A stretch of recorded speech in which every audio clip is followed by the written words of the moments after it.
Hello, Dr. Pierce. Mr. Anthony Masiello, how you doing, sir? I'm great. How are you today? I'm doing well. I'm doing It's real nice to well. join you on the live chat. Yeah, we don't get to live chat enough, so it's No, good to I hop on with agree. you. Yeah. Yes. We don't get How to are share most of our conversations about what I should be wearing publicly. So, things? That's right.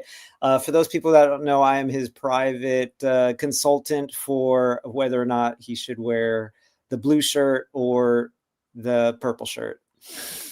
I'm glad you went with the blue today. It's a good choice. thank you. I'm glad you approve. How are So things how's weather, by the way, in Jersey? it's cooler than we would like. It's staying it we had a real winter and it's staying a little bit cool, but we're really itching for springtime. We had a couple of warm days and we spent them outside, and Yep. now they've kind of been taken away from us. So we're going to Mm, really appreciate spring and summer weather when it arrives because of that. okay. Okay. I hope it arrives soon for you. Thank you. Yeah. How are things in Northern California? A little bit of the same. We had a mini heat wave. We had like 5, 6 days in the high 80s, maybe even got to 90. And now um, it's like in the 60s, low in the 40s. And gray, and we might actually get a little rain, which is good for us because we have this Mediterranean rain pattern where it doesn't rain all summer, and so filling up the rain barrels and all that stuff's good. You got to take care of those veggies. Got to, yes, yes. I love growing the veggies and the fruits and watering them with rainwater from rain catchment buckets. Feels so much better than using the up in the old water bill. Yeah. Mm. Well, I want to thank everyone for joining today. We've got people rolling in, and as usual, we would just love to hear where you're from. If you don't mind throwing that in the comments so that we can say hello while we get started. Also, the primary topic for today's Q&A is not what necessarily Dr. Pierce and I want to talk about, but it's what you want to talk about and what you as the audience want. What kind of questions can you ask Dr. Pierce about potential, just medical related questions? This obviously will not be medical care, but he can answer questions, especially particularly related to how lifestyle can affect health and medical concerns. And maybe since I'm here today, I would love to chime in on some of the kind of the behavioral aspects. As a health and wellness coach, I can share some perspectives on how to implement long-lasting change and how to kind of follow the doctor's orders when the doctor's orders are changing the way you eat and live, which are not necessarily easy to do at face value. Yeah, that's great, Anthony. I'm so glad that you have that skill set. They often say that a lot of the recommendations that you make as a lifestyle medicine provider are fairly straightforward and simple, but that doesn't necessarily mean that they're easy. And our goal is always, and your specialty is helping people make these changes as easy and natural as possible. Yes, and really lasting, because everyone's the whole team at Lifestyle Telemedicine, and I would say the whole kind of lifestyle medicine movement, is we want to help people to improve quality of life for the long term, right? And that gets into things like, as people start thinking about optimizing their health and beyond disease care or disease management or disease reversal, like getting into optimizing health and wellness, thinking about longevity, thinking about really thriving as we age. And so the only way to do that is to really make really long lasting changes. And it's it seems overwhelming, but we see it over and over. People are successful, and I've been successful, you've been successful, most of our team, and so many patients. So basically sharing that experience, and how do people really make long-lasting change so that they can really truly enjoy living a healthy lifestyle which will enable them to do that for a long time and get the benefits for years and years and years to come. Totally agree with all that. A mentor of mine, Dr. Ben Brown, who works with Dr. Dean Ornish's program, and he was one of my professors in residency, boiled it down to keep it simple, make it fun, and then bake it in. And the baking it in by, repetition and by making it as natural as possible, surrounding yourself with others that eat and live the same healthy life habits and that sort of thing, just really bakes it into where all of a sudden it's not work. You're not working on your diet. You're not working on your program. You're just living, right? Like before the show, you and I were talking about some races that you have coming up, and you just do that not because you feel like you need to do it for whatever health goal. I mean, I'm assuming, correct me if I'm wrong, but you do it because you love it. And it's just part of who Anthony Masiello is, right? I think two things that jumped out at me related to that as you were talking. So number one, I do it because I love it.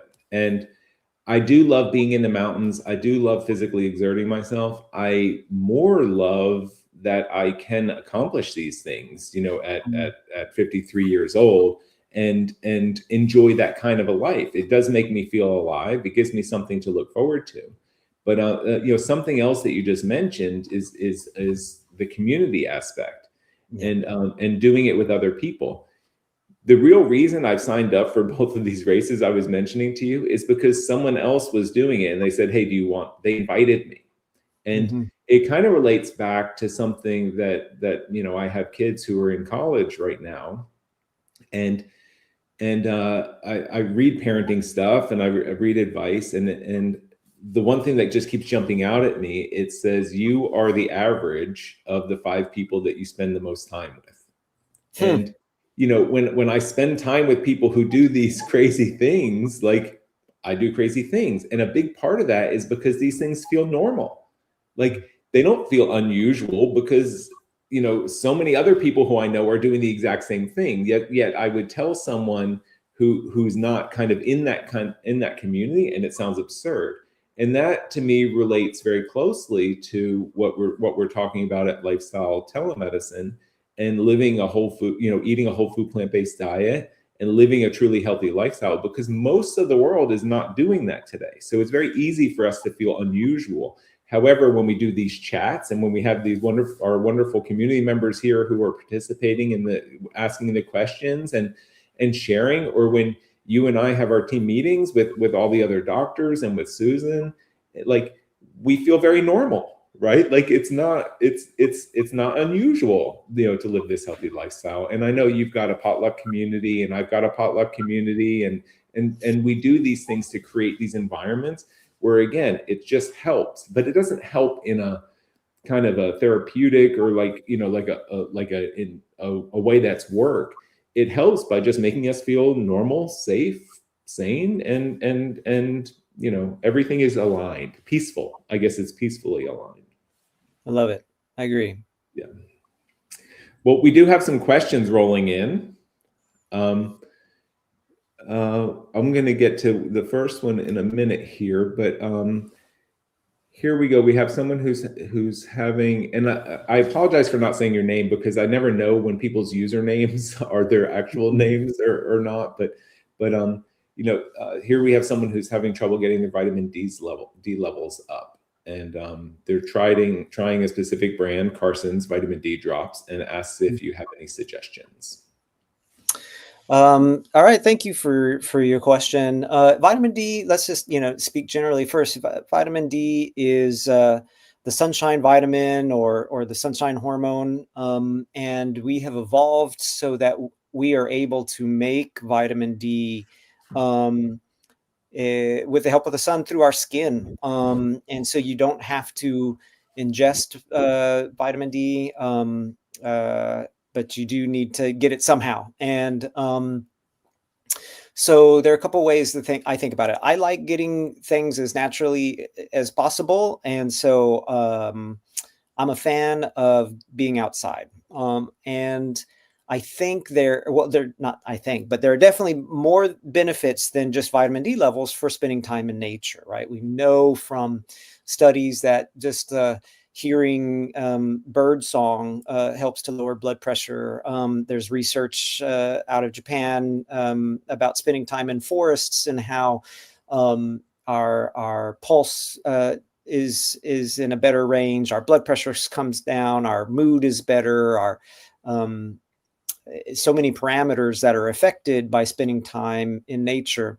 And so that's why I often recommend doing something active outdoors, because you'll be getting the benefit of activity, you'll be getting the benefit of being surrounded by beauty, and you'll be getting vitamin D at the same time. And maybe you'll be getting the benefits of social connection if you're doing it with friends, like Anthony was talking about his races. And so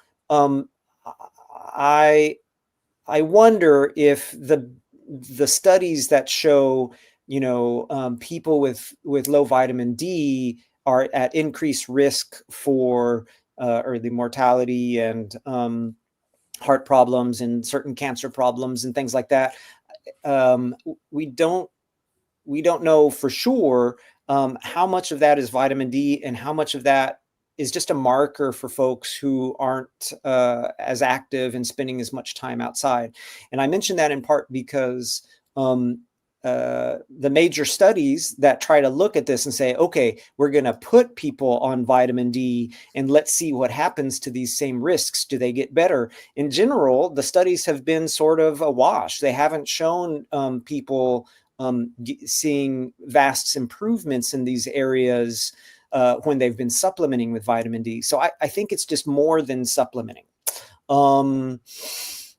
That's not to say that vitamin D is clearly critical for bone health and in avoiding osteomalacia in adults and rickets in kids and different bone strength problems, for example. But all that being said, I recommend trying to get vitamin D outdoors.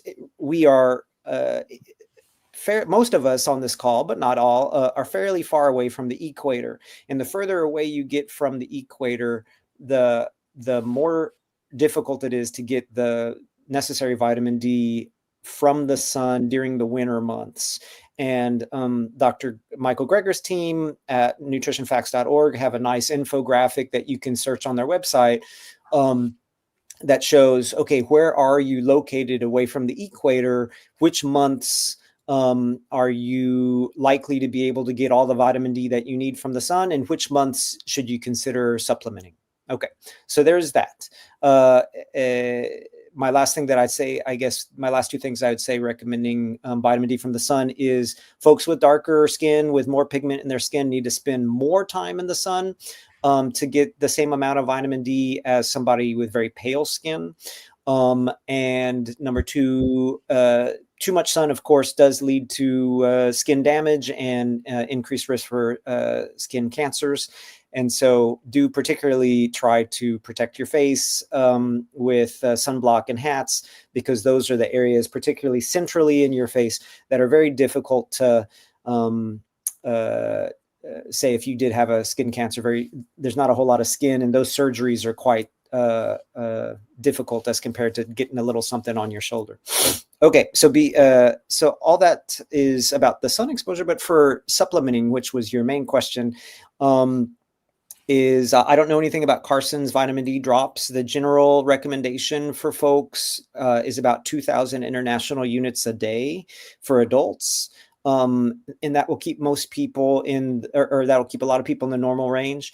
It is known that folks who are carrying excess weight, particularly in the obese range, have a harder time of getting to their goal vitamin D. And for most people, that would be greater than 30 on a lab test. And so in some folks with quite low levels, say your vitamin D level showed that you were at 15 or something like that, 10, for some of those folks, they are put on something like 50,000 international units once a week for 8 weeks. And that brings the majority of people up. And then you get your blood tested again to make sure you get back into the normal range at that point. And then you can switch to 50,000 either once or twice a month after that period. So you just need to know your level, speak specifically with your doc, and figure out what's necessary to get you to the normal range. But do think outside of the supplement box and remember how important it is to get outside. Thank you. Excellent. I will try not to make all my answers that long. Okay. Well, we have another one. We have another question here, and it's similar in that, but here it is. It's talking about the RDA of vitamin E, and that it's hard to meet on a plant-based diet, and that there's not a lot of talk about it in the whole food plant-based community. And I wonder if that's because vitamin E is also sometimes spoken about by calling it omega supplements, or EPA and DHA, but I don't know that. But so I'm going to learn as well from your answer. Oh, you're muted. Sounds good. I have never recommended. I've never followed a vitamin E level that I can recall, and I've never had a patient try to follow their vitamin E levels. As long as you're eating a well-balanced whole food plant-based diet, you're going to be fine. Vitamin E supplementation is in general not recommended. The United States Preventive Services Task Force, the USPSTF, which is an organization that docs look at for is there good scientific evidence to recommend for or against some sort of a screening process. They actually go as far to say they recommend against vitamin E supplementation for the prevention of cardiovascular disease and cancer, and they feel pretty certain that there's no net benefit for it. There may be some benefit in what we were calling lay folks might have heard of fatty liver, or non-alcoholic steatohepatitis, or metabolic associated steatohepatitis. There's all sorts of names for it.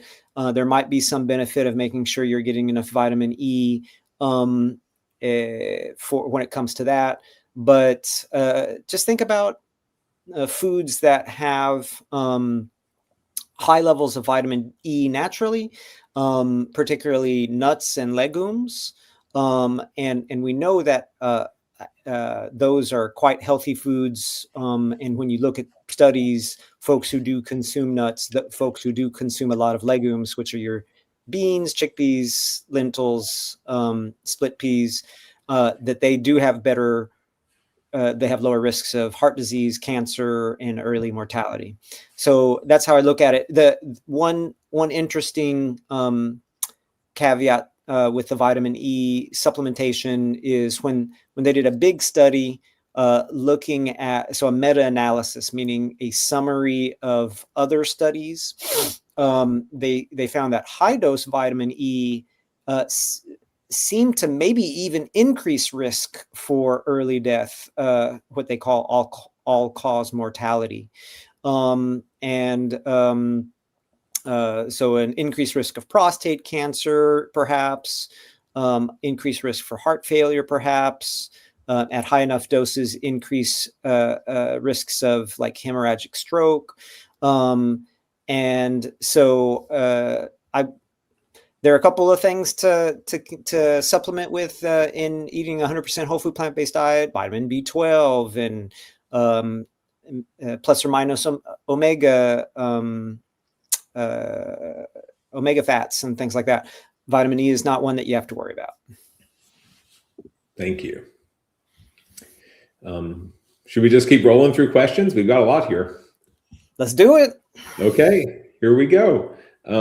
Here's a question related to women in perimenopause, and should they be as protein forward or increasing their protein intake as Dr. Elizabeth Pointer had mentioned when she was interviewed by Rich Roll? That's a good question. I thank you for your question. Hope things are going well in Chicago. I don't have a good answer for you specifically related to what Dr. Pointer said. I'm a fan of Rich Roll's podcast, but I haven't heard that discussion, so I can't say specifically what her argument is. I mean, so just speaking generally, protein is important, probably not as important, well, certainly not as important as the advertisers would like us to believe it is. But as we get older, we don't absorb it as well. And our diets oftentimes become more and more narrow due to things like dentition and taste and sense of smell and all these kinds of things. So as you get older, you do have to pay attention to make sure that you're getting enough protein. For most people, a baseline of 0.8 grams of protein per kilogram of healthy body weight is the average.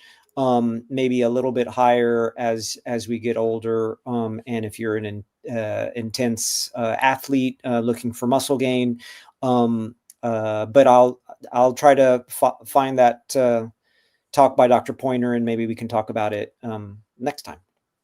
And how about protein sources? Do you have a favorite recommended protein, sources of protein for someone who is on a plant-based diet?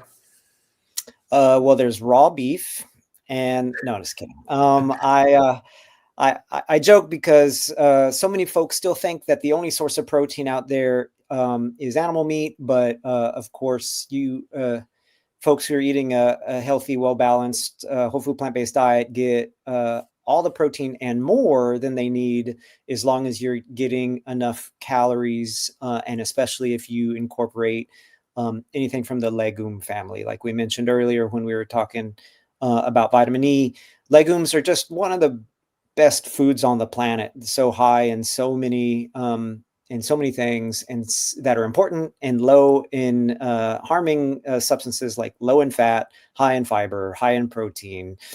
And then that includes the legume foods as well, meaning that, of course, edamame, but then also things that are made from soybeans, like tempeh, tofu, hummus, which is made from chickpeas, other kind of bean dips and salads, like all of that stuff. Like the protein is there, the same protein from the beans is there in all of those foods, and then it becomes very versatile, right?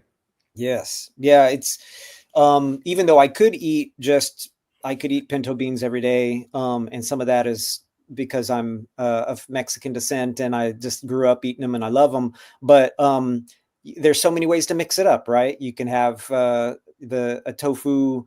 We bake tofu pretty regularly. We make a big thing of chickpeas, and for the leftovers, sometimes we'll do hummus with them, and sometimes we'll just do a curry type with them. How do you like to eat your legumes over at your house, Anthony? I mean, I go through phases where I'll do the same thing all the time. I typically put beans on top of every salad that I eat. The primary reason I do that is because it makes a salad into a meal for me. It really makes me feel full and satiated and all that stuff. Lately, I've been, and I buy my beans in bulk, and I'll buy a huge bag of chickpeas and I'll prepare them in the Instant Pot, and then I'll eat chickpeas. And then when I'm done, maybe I'll get black beans, and then I'll get pinto beans, and then maybe I'll get, even something else like red beans, or I don't eat as many white beans, but sometimes when we have pasta at home, we do make white beans, and we just add, or we don't make them, we buy them in the cans, but we'll add like two cans of white beans to this spaghetti sauce. So then we end up eating about half as much pasta and about half as much beans, which I do think, kind of shifts the nutrient profile, of that meal a little bit, but in favor of higher protein, more natural, a less processed food, because the beans are a little bit less processed than the pasta itself, and it makes it just as filling. But recently, I've been making hummus, and I would say this streak has been going on for almost 3 months now. And Whoa, that's a streak. I make my own chickpeas in the Instant Pot from dry beans. And then I add a little bit of tahini. I'll take a big bowl of chickpeas. I'll add maybe 2 tablespoons of tahini, so not very much. But then I'll add some buffalo sauce that I make. And I cheat when I make my buffalo sauce. I take Frank's hot sauce because it's like a 2-ingredient hot sauce. It's like peppers, maybe it's 3. Peppers, vinegar, and a little bit of salt and maybe some water, something like that. But to make it creamy, I put it in the Vitamix with like 4 cashews. I'll put like, 12 ounces of hot sauce, 4 or 5 cashews, and a little bit of water. And I just blend it like crazy. And it turns orange and it turns into like a buffalo sauce. So then I add the buffalo sauce to the chickpeas and the tahini, and then I have an immersion blender, and I just but I don't make it too smooth. I leave it a little bit chunky. And then I put that on top of a salad, or I put that on some sprouted Ezekiel toast for breakfast. And then I put some sprouts that I've grown on top of that, and maybe a little bit of pickled onion. And then I take some balsamic vinegar and I go like a little and it looks as good as it tastes. But honestly, I've been having that, for breakfast probably 2 or 3 times a week for maybe the past, few months. And what I like about having beans at breakfast or having this hummus at breakfast is I don't get hungry until dinner time. It's like, like I stack it on there. It's a thin slice of sprouted grain toast, and then it's a big stack of chickpeas, and then I put as many sprouts as I can get to balance on there, and that makes me feel full all day. But that's how I've been eating my beans. Wow, that is solid. You have to come over. Brunch at Anthony's house. That would be like $25 hummus toast at the local. Oh my gosh, we go sometimes when we go biking. We stop at this coffee shop, and they have 2 things for they have 2 great options for people who eat plant-based or vegan. They have an avocado toast and a hummus toast, and it's one little slice, and it's a thin layer of hummus, and it's like $12 or $13, and I still get it because it's delicious. But when I make it at home, I mean it's filling. And again, I don't feel guilty about it because it's a whole bunch of chickpeas and a bunch of sprouts for breakfast. Okay. I love that, man. That sounds great. Yeah. All right. Another reason to go visit Jersey from the West Coast. Yes. Thank you for sharing that with us. Yes. Yeah. So this is another question from Rebecca. She's asking, why do her triglycerides stay at 220? And I know that you're not going to be able to clearly answer this question for her, because I would guess that you would have a whole bunch of background information and other questions that you would need to have answered to do that. But I do wonder conceptually here, when someone is eating a whole food plant-based diet, relatively well, but maybe not perfect, as she describes, and everything else is good, but the triglycerides are staying out of range. Like, is that a pattern that leads you to think about something particular, or is it really something that just requires more follow-up information? Great question.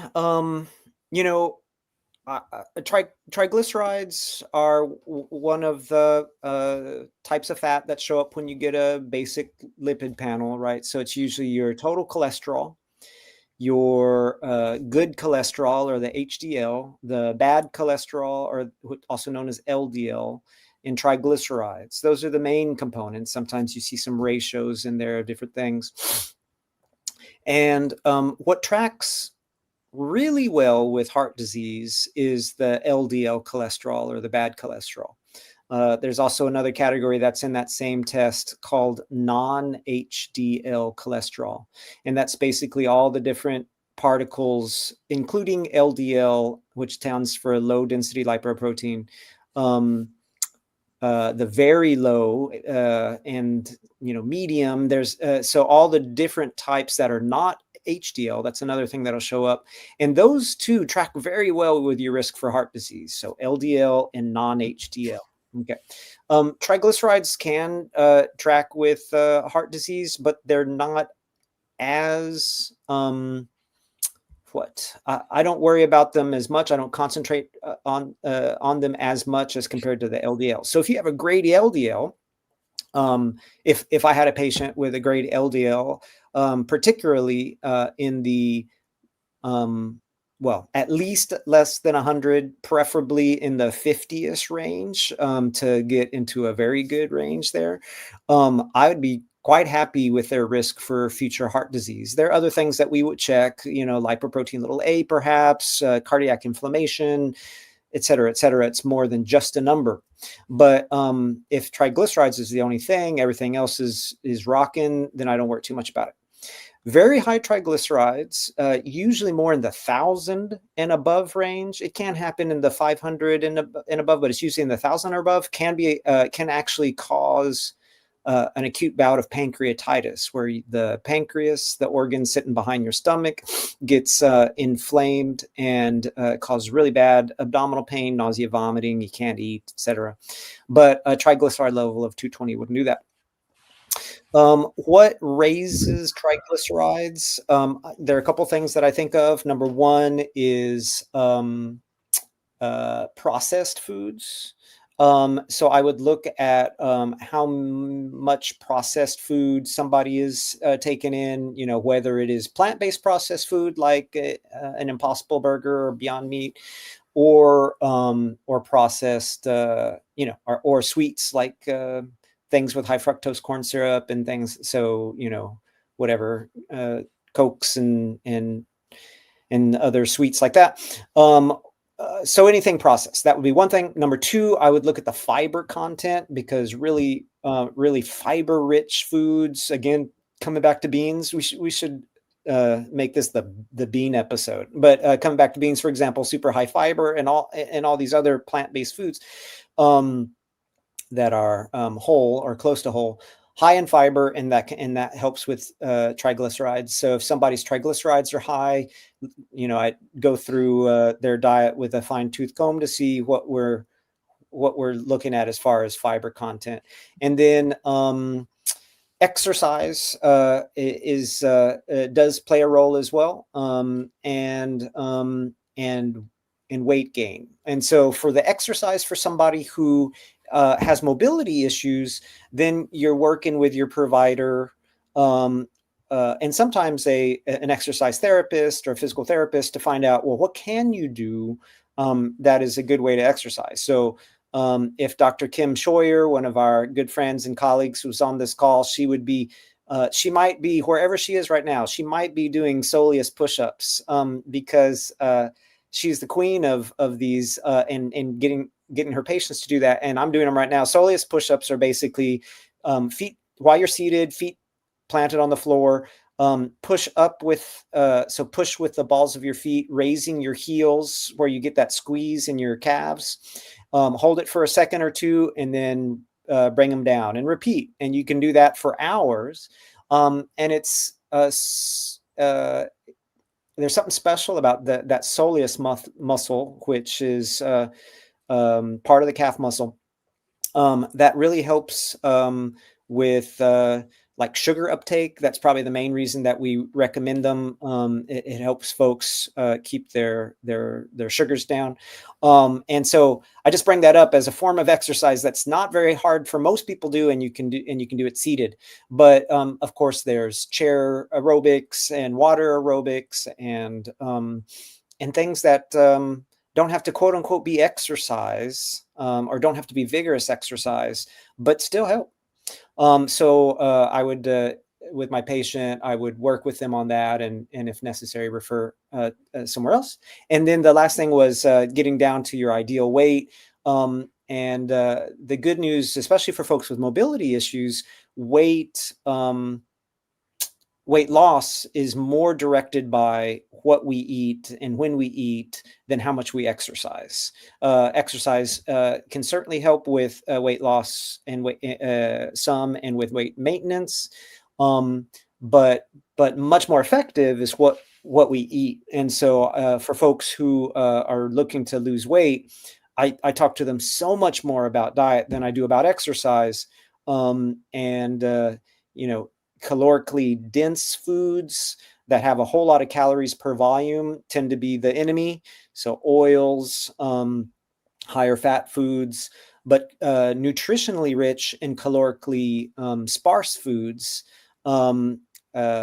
greens, vegetables in general, fruits in general, etc., will help naturally with weight loss. What would you add to that kind of stuff, Anthony? Yeah, I mean, I mostly am just agreeing with you because, I would say that 90% of weight loss comes from diet and maybe 10% comes from exercise and activity. And that's from someone who I've lost 160 pounds and have lost my first 100 without doing any exercise. And then even when I added intense exercise, it did not increase my weight loss very, very much. I think it's huge in helping me to maintain weight loss, now for 20 years. And it's also just a much more fun way to live. I'm sure that's another point that Dr. Kim would probably chime in on with us.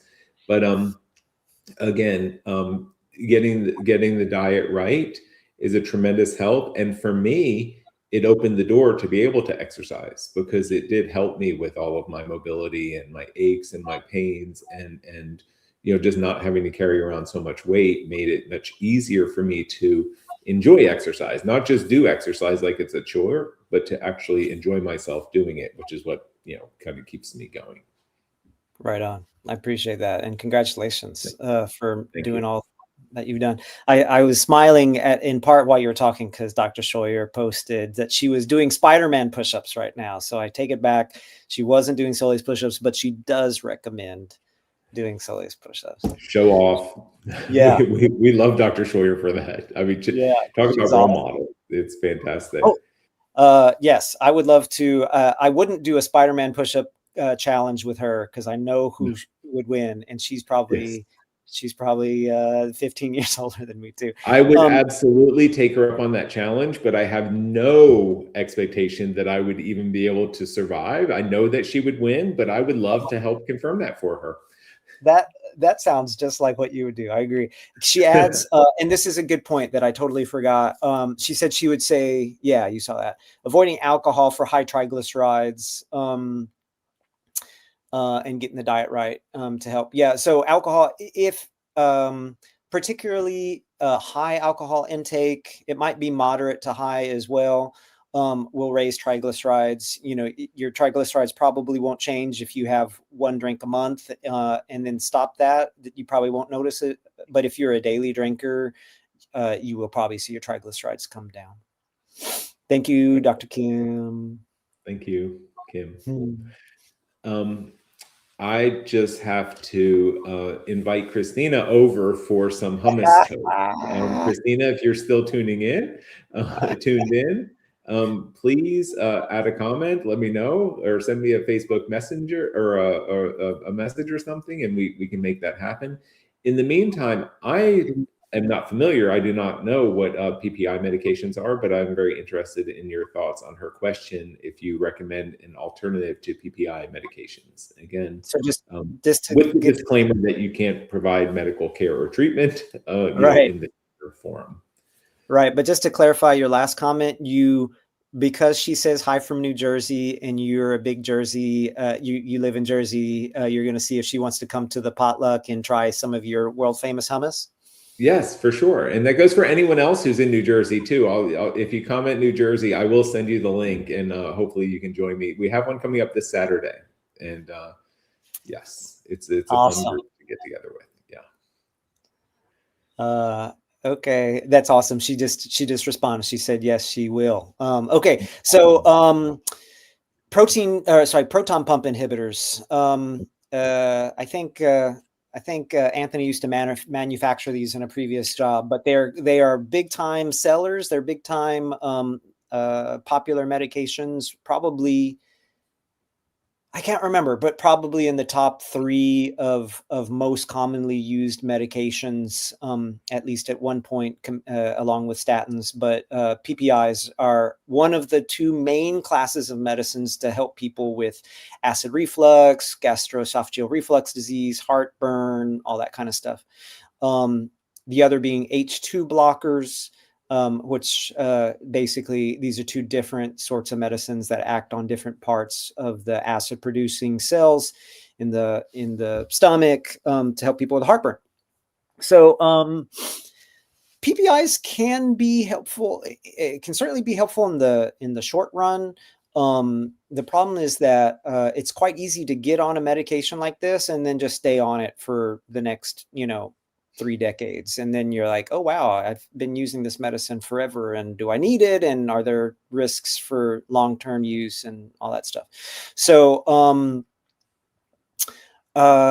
when folks work with me on reflux disease, we look at, well, what are the foods that might be, it's a complicated process. There's some foods that can slow or delay the closure of the sphincter that is between the esophagus and the stomach. So sort of like a partial doorway that helps to close and keep the acid in the stomach and to keep it from going back up into the esophagus. So there are foods that can delay that that you want to avoid. There's foods that are just spicier or that seem to add to the burn problem. Those are things like really hot and spicy things like Anthony's buffalo sauce and the like. Tomatoes, very highly citric sort of things like that can do it. But I'm careful on those recommendations, right? Because these hot sauces, peppers, tomatoes, these are all good for you. Mint and chocolate tend to be some that slow the closure of that sphincter, but mint and extra dark chocolate can be good for you. Some of it is behavioral. So, for example, the classic would be, man, I ate this just huge Italian dinner and then went to bed 30 minutes later, and I had this horrible night, and I had to, take antacids, my H2 blocker, my PPI. And so we talk about trying to eat at least 2, but maybe 3 hours before you lie down. Another thing that might help would be going for a walk after your meal, instead of sitting on the recliner. None of this is specifically to you, Christina, but just speaking in general, for folks who eat a big meal and then sit on the couch, that could make things worse. And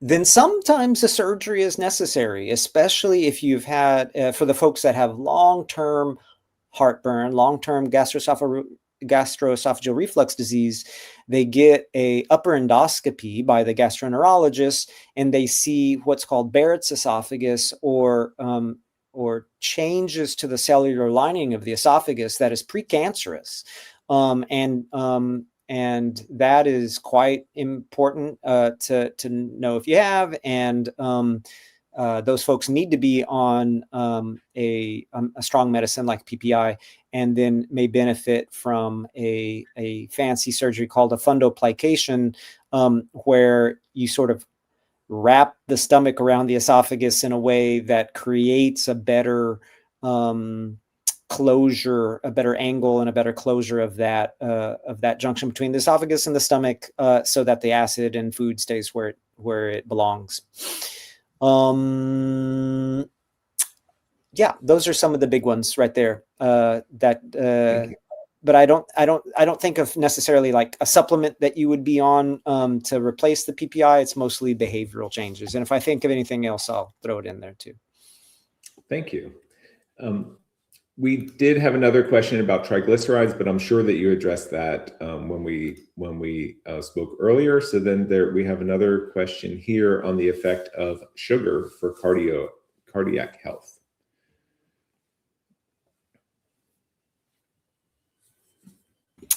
Sorry about that.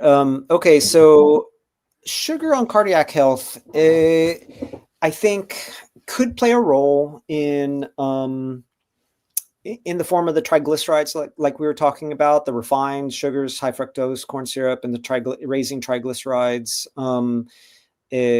could play a role.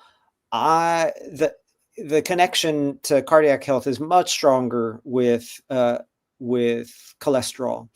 And just as a reminder, because we didn't talk about it earlier, sources of reasons why our cholesterol rise based on diet could be dietary cholesterol, but much stronger than the cholesterol that we eat is the saturated fat and the trans fats that we eat. Trans fats are created in a lab as part of a high heat process and part of highly processed foods to make them more shelf stable. Those have largely been taken out of our food stream due to policies, because we found out how damaging they are to our hearts. But they do still occur naturally in small quantities in animal meats, for example, and animal products in general. So avoiding trans fats, number one, but much harder to do in our diet currently is avoiding saturated fats, right? So that's animal products are higher in saturated fat, and then the tropical oils that we call coconut oil and palm oil, palm kernel oil. These are the types of plant fats that are particularly high in saturated fat. So you'd want to avoid those because of the risk of raising your cholesterol and cardiac health. I worry about that, or I discuss that with my patients much more than sugar. When I think of sugar, like, of course, there's sugar that comes from fruit, then there's sugar that comes from candy, and there's sugar that comes from sodas and stuff like that. But what do you think about the kind of inflammatory effects of high sugar foods and stuff? And does that, if that's creating inflammation, whether it's in the cardiovascular system or elsewhere, does that then become a factor for cardiac health? It's a good question. So inflammation is a major part of cardiac health. That's one of the things that we measure on lab tests sometimes. And we feel, and probably inflammation is at the root of so many ills, so many chronic ills, right? Whether it's cardiac, whether it's cancers, certain cancers, whether it's autoimmune conditions and diabetes and things like that. Sugar from eating 3 apples is as Anthony is well aware, doesn't raise our inflammation. Actually, our inflammation would be lower by eating more whole fruit, but lots of processed, highly concentrated sugary foods probably does contribute to inflammation. So the standard American diet, which is like, I don't know if you could design a better diet for raising inflammation than our current sort of processed food, high processed food, high animal food, and low whole plant food diet. So that's a good thought, Anthony, on how that might relate to it as well. I see. Okay, thank you. Here, I think this is going to be the easiest question of the session. Is the Mastering Diabetes low-fat, whole food, plant-based protocol suitable for addressing insulin resistance and type 2 diabetes? Great. So this person's dealing with some insulin resistance. There's type 2 in the family, and does Mastering Diabetes program with their big emphasis on a whole food plant-based diet that's low in fat. Is it suitable for addressing it? And 100%, I'd say yes.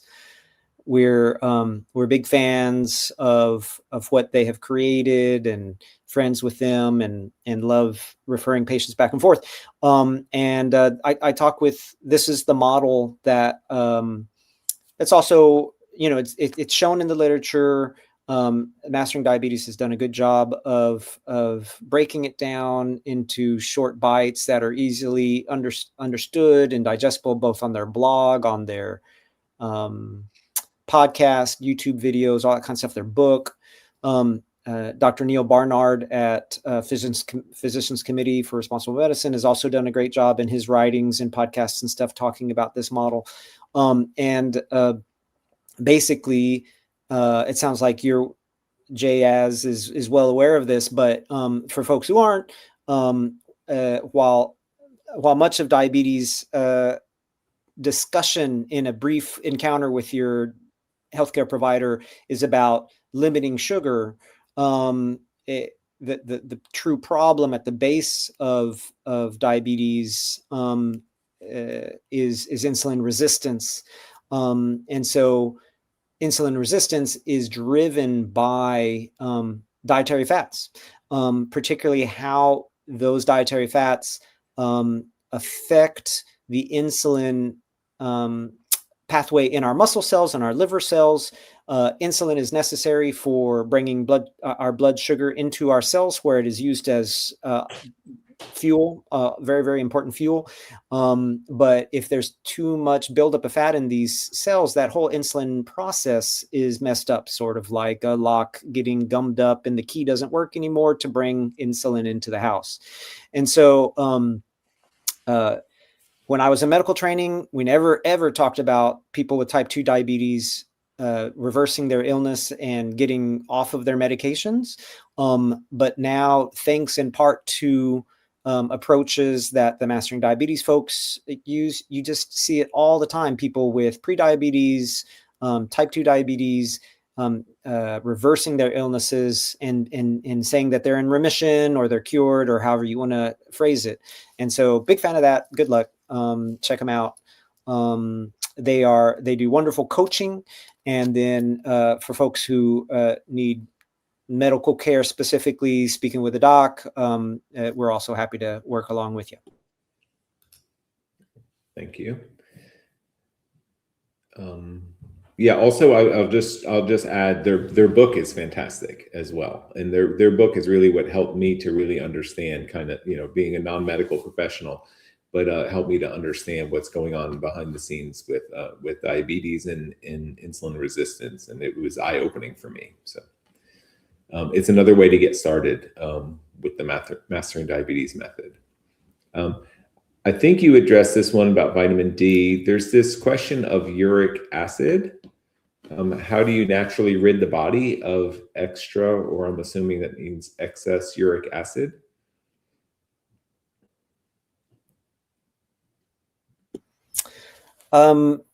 That is a great question. So uric acid is a breakdown product, something that we all have a certain amount of, and our kidneys get rid of uric acid. And most of us are quite efficient at doing that naturally, and we don't ever have problems with uric acid. There's some people who are more prone to it and have elevated levels of uric acid to the point to where these uric acid crystals, or the uric acid sort of concentrates and deposits as crystals, and those crystals get caught in our joints and lead to what is clinically called gout. And these are extremely painful flare-ups to where you wake up in the morning perhaps, and your great toe is extremely red and tender, and you can't walk on it, and it's some of the worst pain you've maybe ever experienced. And that's called an acute gout flare because of these uric acid crystals, which have concentrated and deposited in your joint. The good news is that people who eat a whole food plant-based diet are at lower risk for getting gout. There are certain foods that and drinks that could predispose folks to more gout attacks. Classically, certain meats, classically beer, and for folks who are 100% plant-based, sometimes this you see it with high fructose corn syrup. And so if you are a crystal former, if you have gouts, there are foods that you should avoid. And then there are also foods that can help with the process. There have been lots of studies. Cherries in various forms can be helpful. Vitamin C could be helpful. Staying well hydrated. High fiber foods. So I have patients with gout, and we work on how to limit flares. Now, not everybody's flares can be avoided with lifestyle changes, and sometimes you need medications. For some reason, some people just are huge formers of these crystals, and you need to be on a medicine like allopurinol to help with that. but you may be able to be on a lower dose than what you would be if you weren't trying the lifestyle changes as well. But yeah, if your uric for folks whose uric acid level is a little bit high but don't have flares, that's usually not a major thing. But it's, we'd have to look at things individually and see what's going on with you specifically. Excellent, thank you. Do you have time for one more question? Yes. Okay, it's a huge question, but I don't think you have to answer the whole thing. But there is one part of this that I would love to hear you explain, because I feel like this is something that so many people get caught up on. So how do you start someone who's type 2 on a whole food plant-based diet is a tremendous question. And I think that some of what we've already discussed will help to inch there, but specifically, yes, help them to get started on a whole food plant-based diet. But then here's the question that we get all the time. Should they start with non-starchy vegetables? And should they avoid fruits and starchy vegetables in the beginning? And I do think that's just something that's so important to talk about.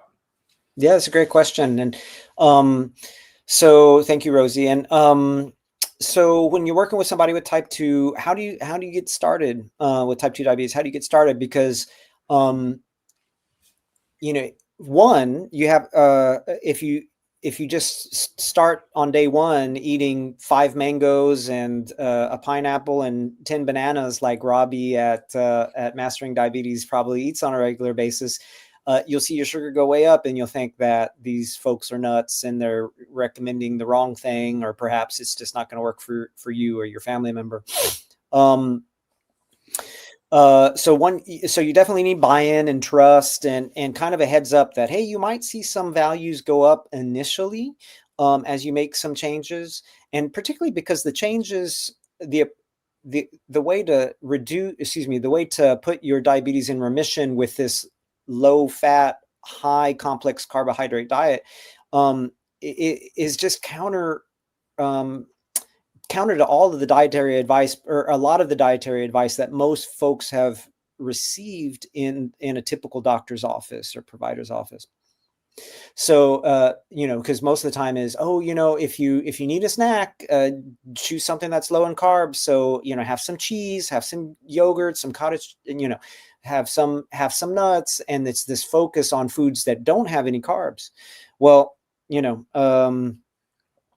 that's part of the reason why folks who are maybe eating a carnivore diet or a keto diet, they think that their diabetes is getting much better because they're not seeing any carbs in their diet, or hardly any carbs in their diet. And so therefore they don't see that the problem is there. They don't realize that the problem is still there and probably getting worse. And so you have to have buy-in. You have to have a kind of a heads up that you might see things worse a little bit at the beginning. And then the second thing is, for folks who are really insulin resistant, then it's nice there's certain foods that you can start with that are a gentler introduction than starting with, lots of fruit. And so for your whole grain, I would choose oat groats or steel cut oats over rolled oats or instant oats. I would choose quinoa instead of brown rice. I would go with non-starchy vegetables, a bunch of those non-starchy vegetables, and limit the starchy vegetables at the beginning. So, things like tomatoes, onions, bell peppers, zucchini, all those non-starchy vegetables, I focus on those, and little by little work up the potatoes, sweet potatoes, pumpkin, and things like that. And then there's one other thing I want to recommend. Oh, and for fruits, you can choose fruits with lower glycemic index at the beginning. So choosing raspberries and guavas and papaya over mangoes and bananas and grapes, for example. But that's just depending on the person and how you're doing with other things, including the sleep and the stress and the exercise and the fasting and all that kind of stuff. That might just be a 2-week period, or maybe a month period, before you're then eating whatever fruit you want and eating whatever, sweet potato you want and this sort of thing. So definitely an individual thing, but totally doable, and works so well for many people. Yeah, and thank you for explaining that, because I feel like from a behavior kind of a feedback perspective, it's hard because doing the right thing looks like the wrong thing, especially if you're wearing like a continuous glucose monitor, and doing the wrong thing looks like the right thing, right? Because it depends on if you're looking at really kind of improving your insulin sensitivity or reducing your insulin resistance over time, which is the long-term permanent cure, versus managing your blood glucose in this moment at this snapshot, right? So you have to be long-sighted with that one. And I especially appreciate you explaining why and how to do that. Thank you. Sure. That's a great point. Wouldn't it be great someday? Maybe we're going to have a monitor for insulin resistance, and then That's what we really need. as we need to see, yeah. Oh, you just ate a meal that didn't bump your sugar, but it, it made your insulin resistance worse. That would be great. That would be more important. Yeah. And then the last part to that question is should the schedule of checking the A1C be different for someone who is looking to reverse insulin resistance versus manage blood glucose in the short term? I mean, you can see A1Cs, classically A1C being your 3-month average of your blood sugar. You can, those are checked every 3 or 6 or 12 months, depending on where you are with your health. But you can see a change faster than in 3 months. But I don't generally check it more often than that. And I don't worry that much about metformin dosing, because it doesn't acutely lower your blood sugar like insulin or medicines like glipizide or glimepiride would. But yeah, definitely. So these questions all sound good. I would work with your provider or schedule an appointment with us, because deprescribing medications while getting somebody on a whole food plant-based diet that's low in fat to reverse diabetes can be a little bit complex, and it's good. You really want to have your medical provider working along with you and not trying to do it by yourself. Thank you for that. And last comment, Christine said that tomatoes and long hots are staples in her diet. So I'm going to make the deal. If she brings tomatoes and staples and long hots to the potluck, then I will share some not very spicy hummus toast and that she can enjoy, and we can trade food. Excellent. Sounds like a deal. Yeah. I think that's it. We answered all the questions. You answered all the questions. Thank you very much. Do you have any parting words that you would like to share before we sign off? This was a lot of fun. Thank you, folks, for checking in, and have a great week. Yeah. Yeah. Thanks everyone for joining today. Thank you, Dr. Pierce, and thanks for letting me sit in today. I had a great time with everyone. All right. Have fun.